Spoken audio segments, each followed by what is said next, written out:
अस्सलाम वालेकुम। मुस्लिमीन की शरई निस्बत की पहचान की इतनी ताकत है कि अगर आप इस पर पहचान ना करवाएं, किसी दूसरी पहचान पर करवाएं, तो ये सबसे पहले बाहर निकाल कर फेंक देती है कि भाई ये तो दायरा इस्लाम से खारिज है, गैर मुस्लिमीन है। और दूसरी तरफ फ़िरका परस्ती के बुतों को ख़त्म करती है कि जो गैर शरई निस्बत की बुनियाद पर मुख्तलिफ़ किस्म के फ़िरके बने हुए हैं और अपनी पहचान दूसरी निस्बतों पर करा रहे हैं। मुस्लिमीन की निस्बत की बजाय फ़िकी, तरीक़ती, लिसानी यानी अहले हदीस, अहले सुन्नत, अहले तशय्युअ और दूसरी निस्बतों पर पहचान करा के अपनी मुख्तलिफ़ जमातें, गिरोहबंदियाँ की हुई हैं।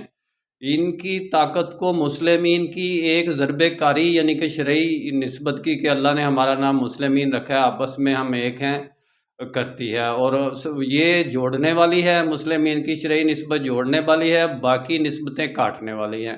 अल्लाह जोड़ने वाला है, शैतान काटने वाला है। आगे आप समझदार हैं कि कौन काट रहा है, कौन जोड़ रहा है। मेरा काम इस्लामिक वर्ल्ड की अमन और यूनाइटी का है। इंशाल्लाह डिटेल में बात फिर होगी। निस्बत, वहदत, खिदमत, खैर के साथ। अल्लाह हाफ़िज़।